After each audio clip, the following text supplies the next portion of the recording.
Assalamualaikum warahmatullahi wabarakatuh. Waalaikumsalam warahmatullahi wabarakatuh. Tabi Pun. Iya Pun. Apa kabar pemirsa? Jumpa lagi bersama saya Faza Bagindo dalam acara podcast keren Ngopi Pai Pikiran Lampung TV. Podcast kita selalu menghadirkan bintang tamu yang sangat keren. Seperti saat ini sudah hadir di hadapan saya tepat bintang tamu yang sangat keren. Kita sambut Bapak Rudi Syawal Sugiharto SEMH selaku Kepala Badan Penanggulangan Bencana Provinsi Lampung. Selamat datang Bapak, apa kabar? Alhamdulillah, baik, apa aja. Boleh Bapak disapa-sapa dulu pemirsa kita yang ada di rumah. Halo, selamat sore pemirsa Pikiran Lampung di manapun berada di Provinsi Lampung. Sore ini saya sengaja hadir di podcast Pikiran Lampung untuk membedah terkait dengan kebencanaan di Provinsi Lampung. Mudah-mudahan nggak ada bencana ya Pak ya. Kita berdoa untuk tidak ada bencana. Amin. Saya jadi grogi nih. Baik, Bapak untuk BPBD sendiri itu boleh diceritain Pak itu seperti apa, BPBD itu apa dan tugasnya seperti apa ke masyarakat, ke pemirsa kita di rumah. BPBD adalah organisasi perangkat daerah yang bertugas membantu pimpinan, kepala daerah, gubernur untuk penyelenggaraan penanggulangan bencana yang ada di Provinsi Lampung. Kita bertugas untuk membangun ketangguhan bencana di Provinsi Lampung, membantu masyarakat yang terdampak bencana di seluruh wilayah Provinsi Lampung. Jadi berhubungan dengan bencana-bencana larinya ke BPBD. Baik, Bapak, apakah kalau BPBD itu hanya saat ada bencana aja atau ada antisipasinya sebelum terjadi? Ada tahapan dalam siklus bencana itu adalah pra-bencana, itu kesiapsiagaan dan pencegahan dan kesiapsiagaan ada pada saat tanggap darurat dan rehabilitasi rekonstruksi. Kita bekerja dari siklus pertama di kesiapsiagaan. Kita membangun ketangguhan masyarakat, kita membangun kapasitas daerah untuk agar kedepannya daerah itu lebih tangguh dalam menghadapi bencana. Kita hadir pada saat tanggap darurat ketika terjadi bencana dan kita melakukan rehabilitasi rekonstruksi pada fasilitas-fasilitas yang terdampak dari bencana itu. Baik, jadi ada tahapan-tahapannya ya Pak ya. Sekarang paradigma penanggulangan bencana bukan pada tahap tanggap darurat ya, tapi lebih pada kesiapsiagaan. Banyak hal yang bisa kita lakukan pada tahap kesiapsiagaan. Salah satu contohnya adalah membangun desa-desa tangguh di wilayah kabupaten kota yang ada di Provinsi Lampung. Kita membangun desa tangguh, melatih masyarakatnya secara mandiri agar mereka siap. Karena mereka berada di wilayah yang rawan bencana, mereka kita latih untuk terbiasa dan siap tangguh menghadapi situasi bencana, dan mereka kita latih juga membuat jalur-jalur evakuasi mandiri, membuat peta kerawanan, membuat peta kerentanan di desa itu. Jadi mereka tahu ketika ada bencana apa yang harus mereka lakukan, bagaimana jalur mitigasinya ketika bencana itu terjadi. Baik, jadi ada penyuluhan ya Pak ya, yang langsung membentukkan desa tangguh. Di tahun ini kita ada peningkatan kapasitas masyarakat di 10 wilayah yang diindikasikan punya potensi terhadap bencana, baik itu banjir maupun bencana tanah longsor dan lain-lain. Baik, jika seperti itu berarti ada tim khusus ya Pak ya, sudah ada instansi khusus yang turun ke masyarakat gitu ya Pak? Kita punya tim komando pelaksanaan penanggulangan bencana kita adalah Pak Wahyu yang ikut bersama saya. Dia melakukan asesmen terhadap desa-desa mana yang punya potensi terhadap kerawanan bencana. Itulah desa itu yang kita bina, dan setelah kita bina nanti desa itu bisa menularkan ke desa-desa yang sebelahnya. Bagaimana mereka itu tanggap dan tangguh dalam menghadapi bencana. Karena terus terang kita ini tinggal di daerah yang Lampung ini punya potensi bencana yang tinggi dan punya tingkat kerentanan, karena jumlah penduduk kita itu terbesar nomor 2 di Sumatera. Jadi dengan jumlah penduduk yang besar, dengan ancaman bencana yang tinggi, kita itu harus siap hidup berdampingan dengan bencana. Baik, siap. Lalu di BPBD itu ada Pusat Pengendalian Operasi Penanggulangan Bencana. Nah, itu tugas pokoknya seperti apa? Iya, di BPBD kita punya Pusdapok, dan alhamdulillah tahun ini difasilitasi oleh bantuan Bank Dunia, kita menerima manfaat pembangunan Pusdapok. Kita bisa melakukan monitor terhadap kejadian bencana yang ada di daerah-daerah, dan kita bisa mendapatkan report, laporan update terkait dampak dari bencana tersebut. Kita juga di Pusdalop itu merumuskan strategi dalam penanganan bencana di kabupaten kota di Provinsi Lampung. Baik. Kalau kesulitan sendiri atau hambatan kalau di lapangan itu seperti apa, Pak? Nah, jelas selalu ada kesulitan, karena yang pertama kapasitas kita dari kapasitas SDM jumlahnya masih sangat terbatas, kapasitas anggaran. Karena jumlah bencana, kejadian bencana yang terjadi di Provinsi Lampung ini sangat luar biasa, dan dampaknya juga terutama bencana hidrometeorologi itu jumlah bencana yang banyak menyumbang terhadap kejadian bencana Provinsi Lampung, dan dampaknya juga luar biasa. Banyak infrastruktur yang rusak karena hidrometeorologi basah, banjir dan tanah longsor. Baik. Jika seperti itu, apakah ada koordinasi dengan pihak BMKG gitu, Pak? Iya, kita punya namanya Forum Pengurangan Risiko Bencana. Forum itu kita fasilitasi terbentuk yang berisi perwakilan dari pentahelik. Pentahelik itu adalah siklus bencana yang koordinasi antara stakeholder untuk melaksanakan penanggulangan bencana secara terkoordinasi. Forum pengurangan risiko itu ada dari unsur pemerintah, ada dari unsur swasta, ada dari unsur akademisi, ada unsur relawan, dan juga ada dari teman-teman pers yang ikut bergabung, berkolaborasi, bersinergi untuk membangun ketangguhan dalam menghadapi bencana di Provinsi Lampung ini. Baik, jadi banyak ya Pak. Banyak. Ada PMI, tadi juga saya di kantor kedatangan teman-teman dari komunitas Caritas, Gereja Tangguh yang siap untuk berkolaborasi membantu BPBD dalam penanganan bencana di Provinsi Lampung. Baik, luar biasa. Mudah-mudahan harapan kita sih di Lampung jauh ya dari bencana. Kita selalu berdoa, kita selalu berikhtiar untuk mengurangi, minimal upaya kita adalah mengurangi resiko. Seperti yang kemarin kejadian tanggal 17, banjir besar sudah mampu berdampak di mana-mana. Kita berikhtiar ketika saya melaporkan kejadian banjir yang berdampak luas di beberapa kabupaten, direspon oleh BNPB dan BMKG.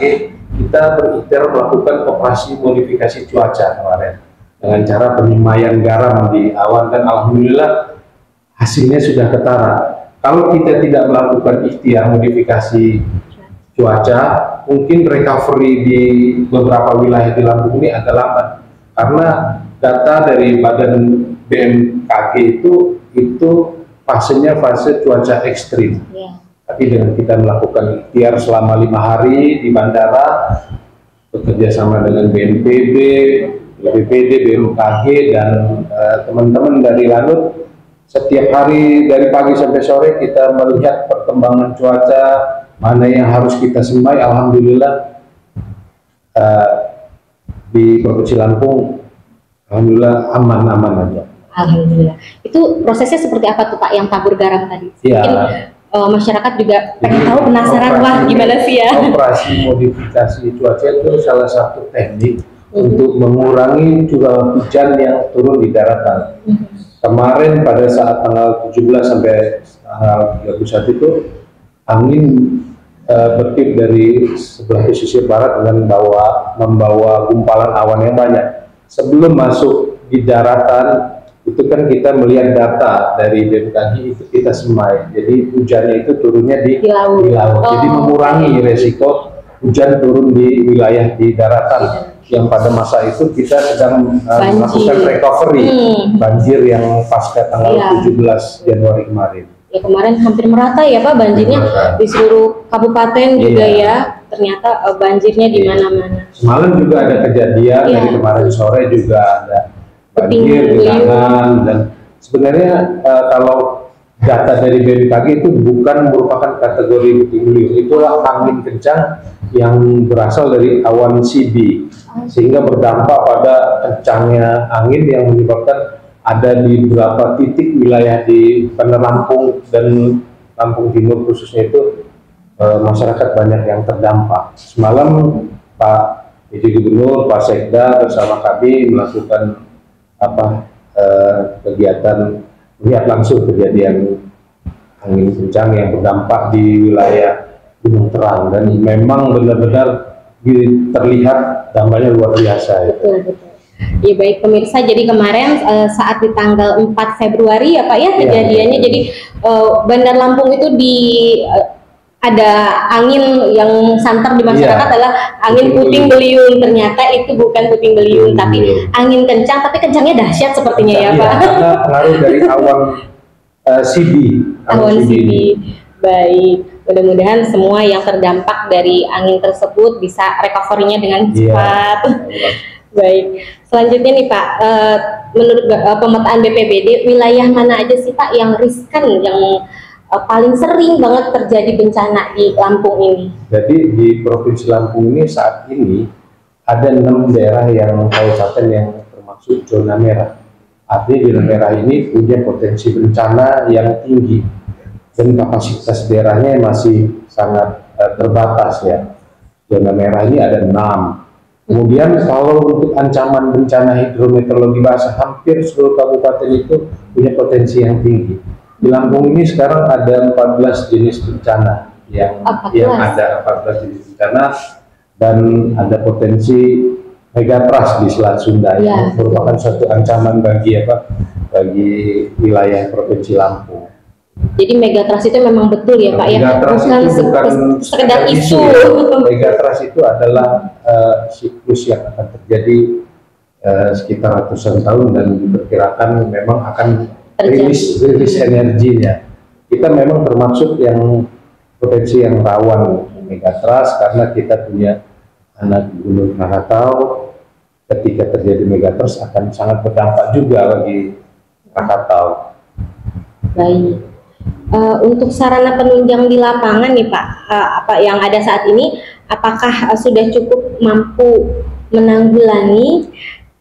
Apakah ada anggaran dan personil yang khusus memang sudah cukup gitu untuk menanggulangi bencana se-Lampung ini? Kalau idealnya memang kami masih jauh dari ideal dari segi personil maupun peralatan, karena kabupaten kota di Provinsi Lampung itu sangat minim peralatan-peralatan yang memiliki. Jadi mensiasati itu kita berikhtiar selalu melakukan koordinasi dan pendampingan, minta pendampingan serta penguatan dari BNPB. Jadi seperti kemarin ada kejadian bencana di beberapa wilayah Provinsi Lampung, kabupaten kota, BNPB hadir melakukan pendampingan kami dan penguatan dengan memberikan bantuan-bantuan ESP dan bantuan peralatan-peralatan untuk menanggulangi bencana. Baik. Jadi untuk antisipasi sudah ready ya Pak ya? Kami selalu melaporkan setiap kejadian bencana sekecil apapun melalui pusdalop kami ke pusdalop BNPB yang bisa langsung di record oleh mereka, di asesmen oleh mereka. Kalau memang dampak dari bencana ini memang sangat perlu mereka untuk intervensi penanganan, mereka akan hadir untuk melakukan pendampingan dan penguatan. Sepanjang 2024 kemarin, bencana apa sih Pak yang paling besar terjadi di Lampung itu? Jadi masih didominasi oleh bencana hidrometeorologi basah, banjir bandang, gelombang tinggi, longsor. Itu yang intensitasnya sangat tinggi. Tapi 2024 memang relatif lebih rendah dibanding 2023.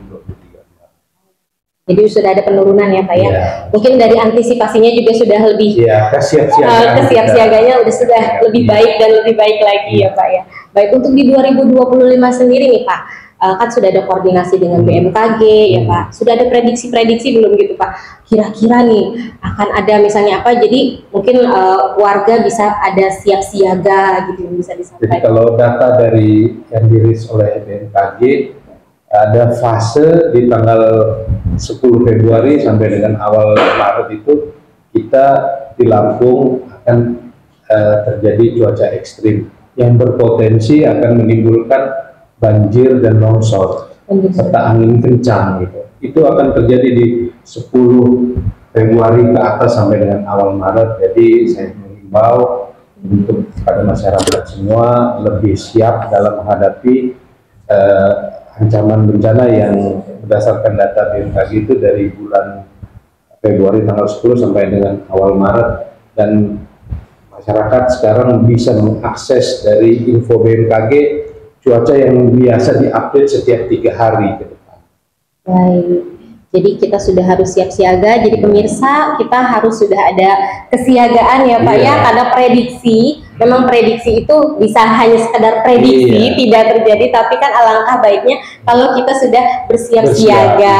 Seperti kemarin itu data BMKG kita masih dalam fase yang landai menurun ya, tapi terjadi juga itu angin kencang kemarin itu yang berimbas pada seperti efek puting beliung. Iya gitu. betul. Saya lihat kemarin video-video yang beredar di masyarakat kan, Masya Allah, dari daerah Raja Basa, PU Gunung Terang sampai ke Halim, hampir di mana-mana yang terdampak dari atap mobil ketimpa juga ada di beberapa wilayah kecamatan, juga di Kabupaten Lampung Selatan dan Lampung Timur. Jadi begitu ada terjadi seperti itu nih, kayak kemarin ada angin kencang itu, langsung pihak BPBD yang turun ke lokasi. Kalau kita kan BPBD provinsi sama seperti BNPB melakukan pendampingan dan penguatan. Operasional di lapangan tetap teman-teman yang ada di kabupaten kota, kita melakukan bantuan-bantuan, membantu dari segi personil, peralatan, dan bantu koordinasi gitu. Tadi juga kami baru saja koordinasi dengan Brigif Marinir. Alhamdulillah salah satu potensi dari TNI ini sesuai dengan keputusan dari Panglima, TNI membuat tim penanggulangan bencana dari TNI. Jadi kita berkoordinasi dan teman-teman dari Brigif siap membackup BPBD ketika terjadi suasana kondisi bencana. Baik, jadi sudah pada bersinergi ya Pak, TNI, Polri, BPBD, teman-teman seperti tadi hadir di kita, Caritas itu gereja ya, luar biasa. Ya, gereja yang punya kepedulian. Kemarin aksi nyata mereka juga sudah ditunjukkan waktu banjir di Bandar Lampung tanggal 17 dan di Lampung Timur. Mereka turun melakukan asesmen, bantuan yang mereka berikan itulah sesuai dengan kebutuhan yang dibutuhkan oleh masyarakat. Selama ini kan kalau tanpa asesmen, kalau kita bergerak sendiri, kita hanya tahu membantu korban bencana itu hanya sembako. Padahal di tanggal 17 kemarin itu banyak rumah terdampak banjir tinggi yang diperlukan hygiene kit.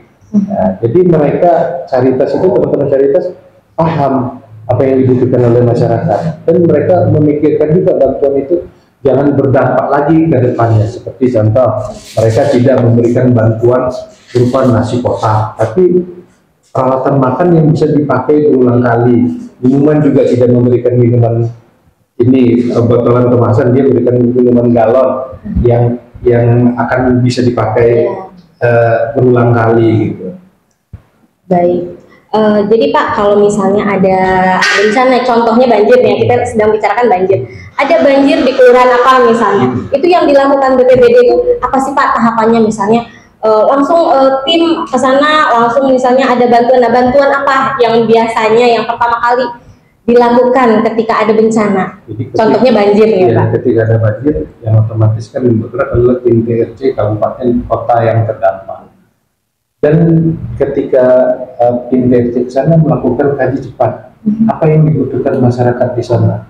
Apakah karung-karung yang berisi pasir yang untuk nanggul banjir sementara, atau bahan makanan, atau kan bahan saji, perahu karet. Nah, itu kan tim kaji cepat yang melaporkan ke kita. Kita memberikan dukungan. Kan kalau kapasitas kabupaten terus terang sangat terbatas, masih perlu bantuan dari BPBD dan BPBD provinsi dan BNPB. Jadi kita bergerak bersinergi sama-sama bahu-bahu, terutama dengan rekan-rekan dari TNI Polri, membantu masyarakat yang terdampak. Baik, seperti mendirikan tenda darurat ya Pak ya. Kalau diperlukan banjirnya sangat berdampak, ya tenda darurat kita siap, kita juga punya mobil dapur lapangan, kita juga punya mobil toilet mobile yang siap kita dorong untuk wilayah yang terdampak. Gitu. Baik, untuk harapan ke pemerintah provinsi dalam menyikapi sarana penunjang yang ada saat ini apa nih Pak? Ya, provinsi dan pusat kayaknya ya, Pak. Kalau kami ada tempat kita berkoordinasi, ada tempat kita minta bantuan yaitu ke BNPB.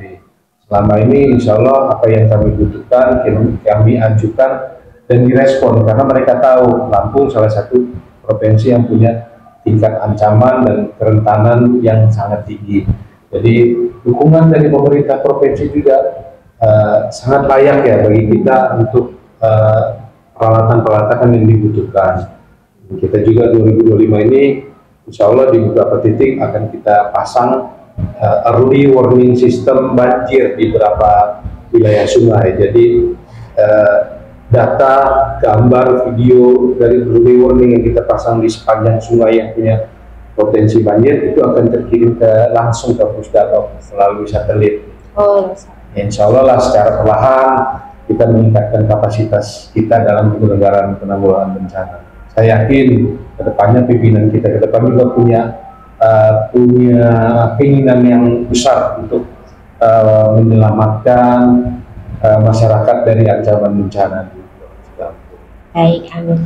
Baik Bapak, selanjutnya nih, Bapak kan kemarin di malam minggu nih kita ada perhelatan Akbar Pikiran Lampung Award 2025 yang dimana Bapak mendapatkan penghargaan dengan kategori Tokoh Inspiratif Penanggulangan Bencana Daerah. Nah Bapak boleh cerita sharing ke pemirsa kita di rumah, seperti apa sih Pak kesan-kesan yang pernah Bapak, pengalaman Bapak nih yang pernah Bapak dapat ketika menjadi Kepala Badan Penanggulangan Bencana Daerah, mungkin bisa di-sharing. Jadi yang pertama-tama saya mengucapkan terima kasih kepada Pikiran Lampung yang telah memberikan apresiasi terhadap kerja-kerja kita sehingga diberikan penghargaan yang luar biasa sebagai tokoh inspiratif penanggulangan bencana. Tentunya banyak suka dan duka ya dalam hal kita melakukan penanganan bencana.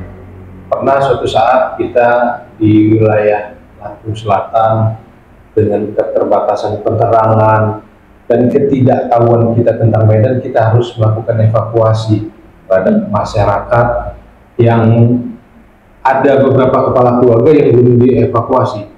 Dan saat itu juga air itu sudah sampai setinggi orang dewasa tanpa tahu arah kemana, tapi karena kita ada suatu kebulatan tekad, semangat untuk membantu sesama, kita jalani lewat dengan perahu karet, dengan dipandu dengan orang-orang sekitar. Alhamdulillah karena niat baik kita untuk membantu, Allah memberikan jalan ya, sehingga kita bisa menyelamatkan dan mengangkut satu keluarga itu melalui perahu karet untuk kita fungsikan di suatu tempat yang lebih aman. Yang tadinya terjebak ya Pak? Iya. Kemudian ada beberapa kali kita ketika melakukan operasi penanganan bencana itu keterbatasan peralatan, tapi kita dihadapkan dengan suatu kenyataan kita harus membantu orang ini. Gimana pun caranya. Kita berpikir terus bagaimana dengan baca Bismillah, terserahkan kepada Allah, Allah memberikan jalan kita bisa membantu. Dan suatu semangat yang tinggi yang seperti teman saya katakan tadi, ketika kita turun ke masyarakat, kita bisa membawa aspirasi, kita bisa menyalurkan melalui kebijakan dari pemerintah pusat, sehingga daerah terdampak itu bisa kita tangani. Ya, sangat luar biasa. Contohnya salah satunya adalah ikhtiar kita melakukan operasi modifikasi cuaca. Itu adalah pengalaman pertama kita di Provinsi Lampung ya. Di Provinsi Lampung, dengan membawa, ketika itu hadir Deputi Penanganan Darurat BNPB Bapak Mayor Jenderal Mansa, saya bawa keliling ke Ringsewu, di Bandar Lampung, keliling ke Pesawaran, juga di Lampung Timur, dan dia melihat langsung kondisi masyarakat terdampak, terutama yang di Lampung Timur. Jadi kita berdiskusi, nggak ada lain adalah teknologi operasi modifikasi cuaca harus segera dilaksanakan. Beliau pulang ke Jakarta, besok dia dikirim pesawat untuk kita menuai ya, sigi di beberapa titik. Dan kalau kita lihat bukan hanya menebar garam, di dalam penentuan operasi barang garam itu debat yang panjang di dalam ruangan operation center itu. Ada teman-teman dari BMKG, ada teman-teman dari BRIN pusat, ada teman-teman dari dan lalu selalu berdebat titik mana yang akan kita stop itu sambil kita memonitor jalannya pesawat. Jadi di situ benar-benar pengalaman yang sangat luar biasa ya. Sampai teman saya Pak Wahyu itu mau ikut pesawat, ikut melihat secara langsung proses sigi garam di ketinggian 8.000 sampai 10.000 meter. Karena memang pengalaman yang luar biasa kalau memang kita bisa melakukan operasi modifikasi cuaca. Kalau di DKI kapasitas fiskal mereka besar, mereka bisa menggunakan APBD.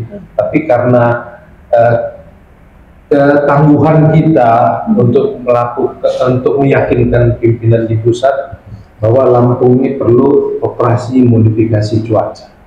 Dan dengan ketangguhan kita, dengan pengertian yang kita sampaikan, alhamdulillah respon sangat cepat, dan di beberapa kabupaten itu bantuan-bantuan itu didistribusikan oleh BNPB, dan itu adalah suatu bagi kami adalah kenikmatan sendiri dalam bekerja. Selain melaksanakan tugas rutin kita kantor, kita secara tidak langsung juga bisa memfasilitasi bantuan yang diberikan pusat untuk saudara-saudara kita yang terdampak dari bencana. Luar biasa sekali. Jadi media Pikiran Lampung Group ini nggak salah pilih, Pak. Benar-benar penghargaan itu diberikan ke orang yang tepat sekali. Luar biasa. Mudah-mudahan kedepannya Bapak semakin sukses, semakin jaya. Amin. Baik Bapak, Pikiran Lampung Group ini kan punya bakti sosial, nih program bakti sosial Ayo Bantu Saudara. Tanggapan Bapak seperti apa dengan dengan adanya program bakti sosial tersebut? Ini suatu pemikiran yang luar biasa dari Pikiran Lampung. Saya salah satu orang yang akan ikut berpartisipasi pada kegiatan program Bantu Saudara, karena kita merasakan bahwa bantuan sedikit apapun yang kita berikan sangat bermanfaat bagi saudara-saudara kita yang punya keterbatasan. Jadi nggak salah Pikiran Lampung menginisiasi program Ayo Bantu Saudara. Mudah-mudahan pemirsa di rumah juga bisa ikut berpartisipasi juga ya Pak. Kita harus membantu saudara kita. Harus pemirsa di rumah juga. Saya berpesan, apalagi untuk pemirsa yang punya kelebihan, marilah bersama-sama, banyak saudara-saudara kita yang mempunyai keterbatasan secara ekonomi yang butuh bantuan. Ayo kita ikuti program Ayo Bantu Saudara di Pikiran Lampung. Baik, untuk selanjutnya nih Pak, mungkin ada pesan-pesan untuk yang terakhir untuk masyarakat Pikiran Lampung TV yang sedang menyaksikan podcast kita. Berpesan pada masyarakat untuk tetap menjaga lingkungan, karena kerusakan lingkungan itu berdampak pada bencana, dan selalu mengupdate informasi-informasi terkait dengan cuaca yang disebarluaskan oleh BMKG dan BPBD, sehingga kita ada panduan kita dalam melakukan aktivitas. Dan kita tentunya karena kita tinggal di daerah yang rawan bencana, Provinsi Lampung, kita harus membiasakan diri hidup berdampingan dengan bencana, dengan membiasakan diri untuk melakukan mitigasi mandiri, sehingga kapanpun terjadi bencana kita itu lebih siap. Ya itu tadi, mudah-mudahan semuanya tergerak, kita sama-sama Lampung itu bisa sejahtera bersama, jauh dari bencana, itu harapan kita ya Pak. Amin. Baik, ini kita sudah di penghujung acara, nggak kerasa saking asiknya kita berbincang-bincang podcast keren kita bersama Bapak Rudi Syawal. Bapak terima kasih banyak ini atas waktunya sudah mampir ke sini ke Pikiran Lampung. Mudah-mudahan Bapak selalu diberikan kesehatan dan kelancaran dalam bertugas. Amin. Baik pemirsa, itu tadi perbincangan eksklusif kita bersama Bapak Rudi Syawal Sugiharto, ya selaku Kepala Badan Penanggulangan Bencana Provinsi Lampung. Jangan lupa saksikan podcast-podcast kita yang keren lainnya hanya di Pikiran Lampung TV bersama saya Faza Bagindo. Jangan lupa jaga kesehatan dan sampai jumpa. Assalamualaikum warahmatullahi wabarakatuh. Waalaikumsalam. Terima kasih banyak, Bapak. اكتبي لي حكاية تانية واللي شايفاها اعمليه واوعدك انا مش هقول ازاي وليه. اي عالم اي دنيا هقبل اللي تختاريه والطريق اللي انت عايزة همشي فيه.